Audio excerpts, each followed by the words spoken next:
Assalamualaikum warahmatullahi wabarakatuh. Selamat pagi pelajar hebat. Bagaimana kabarnya? Tetap semangat ya. Semoga kalian sehat selalu. Nah, di video ini kita akan melanjutkan kembali pembelajaran mengenai jurnal penyesuaian. Masih ingat kan akun-akun yang harus disesuaikan pada akhir periode akuntansi? Apa saja ya? Pertama, ada beban dibayar di muka. Kedua, ada pendapatan diterima di muka.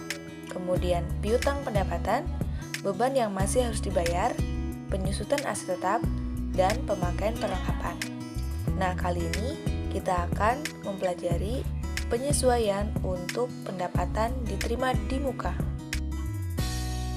Pelajar hebat, pendapatan diterima di muka adalah transaksi yang pada awalnya dicatat sebagai kewajiban ketika pertama kali diterima, tetapi akan menjadi pendapatan selama periode akuntansi berjalan. Contohnya seperti penerimaan sewa gedung di muka secara tunai dan premi asuransi yang diterima oleh suatu perusahaan asuransi. Pencatatan pendapatan diterima di muka dapat dilakukan dengan dua cara, yaitu satu, dengan metode kewajiban, dan yang kedua, dengan metode pendapatan. Kita perhatikan contoh berikut ini. Pada tanggal 1 September 2013, diterima pendapatan bunga pinjaman hipotek di muka sebesar Rp6 juta untuk masa setahun. Jika transaksi ini dicatat dengan metode kewajiban, maka jurnal pada tanggal 1 September adalah kas sebesar 6 juta di sisi debit dan bunga diterima di muka sebesar 6 juta di sisi kredit. Kemudian, untuk membuat jurnal penyesuaian, tentukan terlebih dahulu bagian dari bunga yang telah menjadi pendapatan pada akhir periode akuntansi.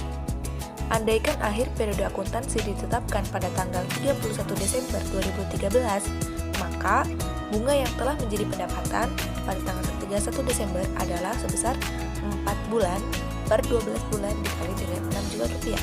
Hasilnya adalah Rp2 juta. Jadi, jurnal penyesuaian pada tanggal 31 Desember adalah bunga diterima di muka di debit sebesar Rp2 juta dan pendapatan bunga di kredit sebesar Rp2 juta.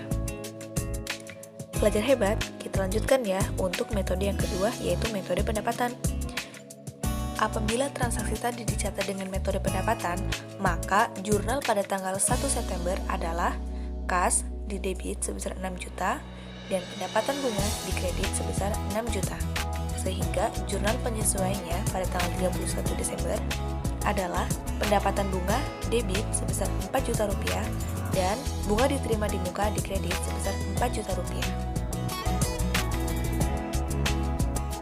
Nah, pelajar hebat, itulah tadi contoh dari penyesuaian untuk akun pendapatan diterima di muka.